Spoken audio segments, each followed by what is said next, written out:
Welcome into another episode of my Dynasty Fantasy Football YouTube. Today, I'm looking at some 2025 Dynasty stashes. As always, make sure to subscribe to the channel if you haven't yet.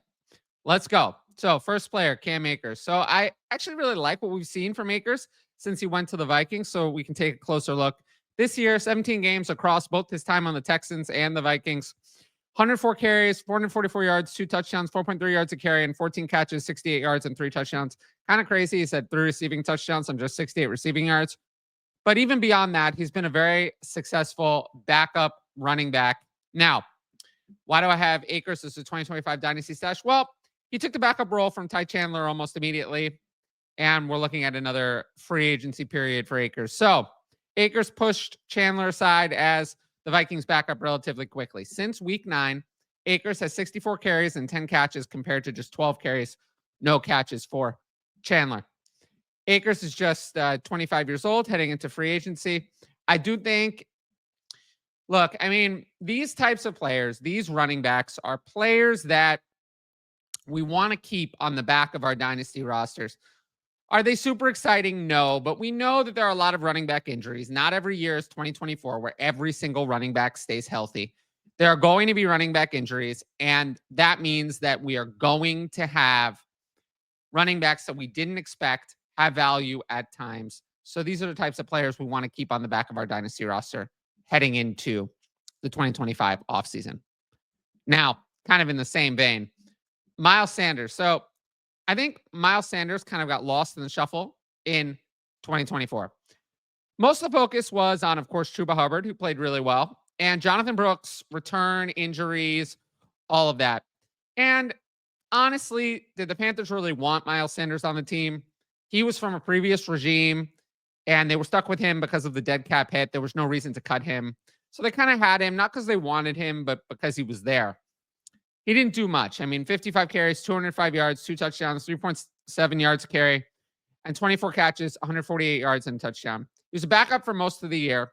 He had a pass catching role behind Hubbard for most of the early part of the season, then went on IR.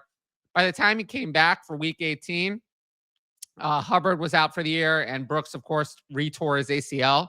So in week 18, interestingly, Sanders returned, and in this meaningless game, had 17 carries, 66 yards, and a touchdown, and 3 catches, 50 yards, and a touchdown. I don't know if you saw the receiving touchdown, but it was actually kind of impressive. He was like a long play down the field, really nice play from Sanders. And he served as the workhorse in this final week, which basically I feel like served as his audition for 2025. Now, Sanders is almost certainly going to be a free agent this offseason because the Panthers can save over $5 million by cutting Sanders before the league day, third league day of 2025, where a $1 million roster bonus becomes due. They almost certainly will do so. I mean, you can get a backup of Sanders quality for less than $5 million. So they're definitely going to be releasing him. And Sanders demonstrated in week 18 that he can still carry a workload and might get a backup role next year. I mean, it's possible the Panthers bring him back on a lower salary.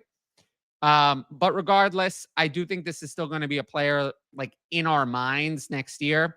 And we want to stash these types of running backs. I did like what I saw in week 18. So for those reasons, probably not going to be someone I'm cutting from my dynasty rosters. I'm going to try to keep him in all but the shallowest dynasty leagues throughout the off season. So my next player, Michael Mayer, who I honestly feel bad for. I feel bad for him because somehow he's been in the NFL for 2 years and he's already from 2 full coaching and general manager regimes ago. He was drafted by general manager Dave Ziegler and during the Josh McDaniels head coach era. Then those guys were both fired middle of last year. He went through a season of Antonio Pierce and Tom Telesco, who were both fired. And now he's going to be on his 3rd head coach and 3rd GM in 3 seasons in 2025. We also know that Mayer had his personal issue in the middle of the year. We still don't really know what that was, but that obviously didn't help his development. This year, he really didn't do much. In 11 games, 21 catches, 156 yards, 32 targets, 1.9 catches, and 14.2 yards a game. Same catches per game as 2023, fewer yards, got buried behind Brock Bowers. And look, I mean, I get it. The Raiders made the right decision by drafting Brock Bowers. Brock Bowers is amazing. It is what it is. I mean, there is no universe in which Michael Mayer is relevant on this team without, something happening to Brock Bowers, which we don't even want to consider. So with that being said, obviously Mayer's relevance and I'll just say one other thing. People are going to say, well, there could be two relevant tight ends on one team. That never happens. Just get that out of your mind. That's happened once, really ever. Gronk and Aaron Hernandez for a consistent period of time, more than just a few games. It doesn't happen. You're not going to have two fantasy relevant tight ends on one team. That's impossible. So because that's impossible, Mayer was playing 70% snap shares or higher in 4 of the final 5 games, but it really didn't matter. Just had one smash game for 7 catches, 68 yards, and 9 targets in week 14. And not coincidentally, that was one of Brock Bowers' most disappointing games of the year. So if it's not going to happen on this team, then why are we talking about it? We're talking about it because Mayer is a very likely trade candidate. He played those high snap shares down the stretch, but that wasn't because anything was wrong with Brock Bowers. If anything, Bowers' role expanded. It was because the Raiders had no wide receivers after trading Devontae Adams away. And I think that the Raiders have $112 million in cap space, plenty of draft capital in the 2025 NFL draft. Right now, they have Jacoby Myers and Trey Tucker, who, like Mayer, is from 2 regimes ago. They're going to add at least 2 major wide receivers alongside those guys. We're not going to see the 12 personnel we saw after the Devontae Adams trade. That's not going to happen. So I wonder if they're going to realize that Mayer is worth more in the trade market than he is to their team as a backup who's going to play 40% of snaps. There's still a dearth of lack of talented tight ends in the NFL. Mayer, I still think, would be a starter on a significant number of teams. And he's just 23 years old, turning 24 in July. Tight ends break out all the time. And he could easily still be a success in the NFL. And I don't want people to forget, he had 800 receiving yards in both of his final college seasons, was the 35th overall pick in the 2023 draft. So he wasn't just an okay prospect. He was an excellent tight end prospect. He really was a really, really strong tight end prospect. And the situation just sucked. Sometimes that happens. And I think that there's potential for him to succeed in the future. So that's why he's one of my stashes on this list. If you like my YouTube content, you should sign up for the Patreon. Right now, I'm offering a 50% discount at all tiers using the code TylerYT. You get my rankings, access to Discord, ability to ask and advance questions for the YouTube videos, and so much more. Tiers begin at just $6 a month, $3 with that discount, and include all of that. If you want to know more about the Patreon, check out my Why You Should Join the Patreon videos on the channel. I'm going to drop another one maybe next week, actually. If not next week, soon, detailing what I'm offering, especially throughout the offseason. And we'll talk about that. And, I get a lot of comments in the comment section about the Patreon. I will say the comments don't drive the YouTube algorithm whatsoever. All that matters is watch time. So if people don't like what's going on in the comment section, I could just turn that off. I could turn it off. It would make no difference for the videos whatsoever. So I'm going to leave it on for now. But I will just say, as I say on every video, and I'm probably going to have to keep saying it, the comment section is not a replacement for the Patreon. I'm not going to answer your Dynasty questions in the Patreon. That's going to be for premium subscribers only. That's not going to change. That's not ever going to change. No matter what the feedback is. It makes no business sense for me to undercut my own paid product for free in the YouTube comments. That makes no sense. I'm not going to do that. And that's not going to change. So, this is just the reality of the situation. With that said, we'll move into my next player. So another running back, Dameon Pierce, who's kind of a weird player. Strong rookie year in 2022, but he's just never been a favorite of this D'Amico Ryans, Bobby Slowick regime. Just never really fit in there. This year, he really did nothing all year. 40 carries, 293 yards, 2 touchdowns, 7.3 yards carry, and 2 catches for 2 yards. But that efficiency is warped by week 18. Week 18 was really more than half of Pierce's production. But maybe that'll stick in teams' minds for 2025. We'll see. Pierce had 19 carries, 176 yards, and a touchdown in week 18 against the Titans. Where was that all year? He had a 92-yard touchdown. He was good in the rest of the game as well, as the Texans rested Joe Mixon for a lot of it. Now, why do I have Pierce as a 2025 Dynasty stash? Well, still just 24 years old. Turns 25 in February, and he is under contract for $1.3 million in 2025. But if he's going to be the Texans RB3, I could see them just cutting him. They would save most of the salary if they did. And we know that these running backs often reemerge in new situations or if there are injuries on the team. We did see in this last week that it is still possible for Dameon Pierce to be good. He was really good in 2022 as a rookie, and it just has not worked in this scheme. So we're going to have to see. But again, the point of these stashes is in the Dynasty offseason, you're going to have to make decisions, right? You're going to have to make decisions. Am I going to cut this player? Am I not going to cut this player? As we get to roster cutdowns, Dameon Pierce for me is still on the side of I'd rather not cut him if I didn't have to. But again, of course, these are all stashes. These are all long shots. Now, my last player, Jahan Dotson. And again, this is another Week 18 star. And I wish Dotson had been traded a little bit earlier in the offseason or to a different team. But we did see a little bit in Week 18 what he could do. This year, he really didn't do anything. 19 catches, 216 yards, 33 targets, 1.1 catches, and 12.7 yards a game. Essentially, he did nothing all year behind A.J. Brown and Devonta Smith. Even when those players missed time, Dotson didn't step up. Failed to have more than 2 catches or 4 targets in any game until Week 18. But in Week 18, he was good. 7 catches, 94 yards on 11 targets. But of course, this was essentially a preseason game. The Eagles rested all their starters. Tanner McKee was at quarterback. Dotson did have a 94% snap share. He hit all these targets. It was nice to see something. Now, why do I have Dotson as a Dynasty stash? He's still talented. Maybe he sees more involvement with a full offseason on the Eagles. I'm not more, keep in mind what more means. More is not going to be a lot, but more could be more because there was so little this year.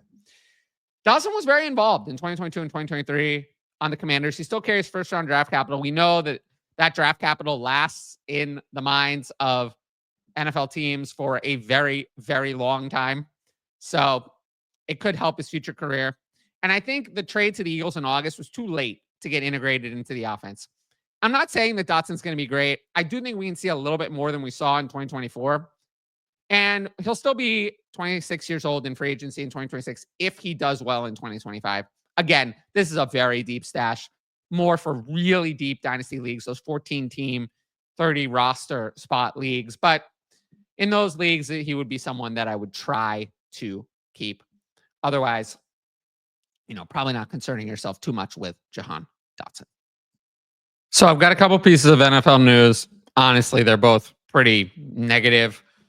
I don't think this is worth all that much time, but and we're not going to get into the reports of everything that Burton did, but there are significant legal issues with Jermaine Burton. He's been a disaster from day one, caused many disruptions during the season, in addition to his off-field issues. So we have both on-field and off-field problems with Jermaine Burton. You can cut him in Dynasty. He's never going to. If you told me Jermaine Burton never played in the NFL again, I would believe you. Yeah, you can cut him. No need to waste any more of our time on Jermaine Burton. Now, another player we're not going to waste any more time on. Deshaun Watson retore his Achilles. Surgery at this late stage 2025 season, I think, is out. So it doesn't matter anyway. The Browns have shown with their contractual moves, they're moving on from Watson as a part of their actual plans. And they're going to receive a $44 million insurance payout as a 2026 cap credit, which will help them in 2026. It's not going to help them this year. But in 2026, they'll be able to field a really good roster. I think the Browns are taking a rookie quarterback at number 2, Cam Ward or Shedeur Sanders, and they're going to start over from there. And we'll see. But Deshaun Watson, no longer a part of the Browns' plans, no longer a part of our dynasty plans. And I think this will actually be probably the last time we discuss him. Now, I've got some Patreon questions. We'll get into that and close out the show. If you're a team that truly earned the 101 and may not be one running back away from competing, Ashton Jonte, of course, are you more interested in trading back to get more value? So no matter the state of my team, I'm always interested in trading back from the 101, especially if there's really 2 conditions. One is the 101 not as highly ranked overall. And this, in that case, that's true this year. In Superflex leagues, Ashton Jonte is not going to be as highly ranked in startup ranks as like Caleb Williams was. Caleb Williams was a borderline first-round startup pick. So at a running back, I'm going to be obviously interested in trading back. Secondly, is there something to trade back to? Yes. Ted McMillan at 102 would be very interesting to me. So if you can get a return, yes, I would be open to that.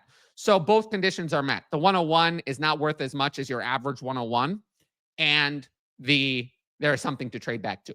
So, yeah, I'm open to it. Absolutely.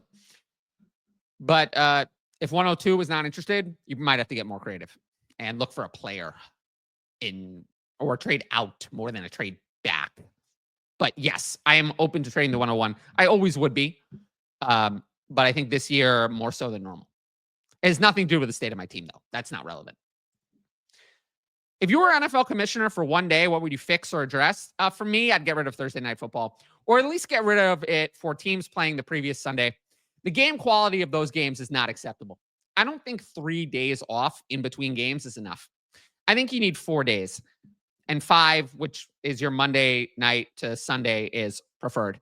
There are ways to schedule this with teams coming off buys and other spots throughout the year where you can get 7 to 8 Thursday Night Football games without having these insanely short rest games. Current system's not working. You're getting too many of these horrible quality games, and I would like to see something about it changed in some way. So that would be my suggestion.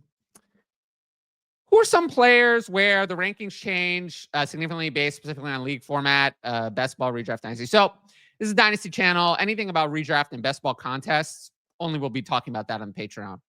As for Dynasty best ball, which I think is interesting, if you're in a Dynasty best ball, the only thing that matters is stacking and roster construction. This is not going to be about a player per se. In best ball Dynasty, stacking is relevant, just like a typical best ball. Roster construction is relevant in Dynasty best ball because you can't make moves during the season in a lot of Dynasty best ball leagues. In regular Dynasty leagues, those are irrelevant. I don't care about stacking. I don't care about roster construction. I don't care about that at all. All I care about is Dynasty value. So that's kind of my take on the matter. But specific players, we're so bad at figuring out who's boom bust. I'm not getting into that. And Dynasty best ball, you can't get into, well, because of the schedule, I'm going to set up this kind of stack. It's Dynasty. So getting into that doesn't work either. So yeah, in a Dynasty best ball, it's really just stacking from a single team becomes relevant, not doing week 17 game stacks or all that other stuff for best ball. But that's kind of my take on that. Dynasty best ball is interesting. I think it's a way to play more leagues. I'm not opposed to it. Lastly, on a range from 1 to Derrick Henry, it's an interesting scale. Where do we see Saquon in Dynasty? Does he continue to do Saquon things until he's 30, or are we nearer to the end? Oh, man. I mean, I'm nervous we're going to go too high. Saquon turns 28 this offseason, just like CMC did last offseason. CMC was a second or third round startup pick in Superflex leagues, had one injury-riddled season. That value will never come back. Whatever the value is, I won't be the one drafting him. I'm never the highest. Think about it, in a startup, you have to be the highest one on that player to get that player. I can't imagine I'm ever the highest one on a 28-year-old running back. But yeah, I'm going to have Saquon pretty high for 2025 only. But yes, predicting a 28-year-old running back to have many years of value is betting against the odds. So I'm probably not going to do that. But I don't know. I think Saquon is pretty safe for 1 year only. But yeah, I can't give any 28-year-old running back 2, 3, 4 years. It's just, again, it's betting against the odds. Now, if you like the video, make sure to support the channel by subscribing. And don't forget to hit that notifications bell so you can be notified about all my exciting content as it drops. Of course, if you want my best fantasy football advice, it's available on the Patreon. Dynasty content year round. 50% discount at all tiers using the code TylerYT. And every sign up helps support my independent content. Links right up there. Patreon.com/fantasy advice. But once again, thanks for watching, and I'll see you all later.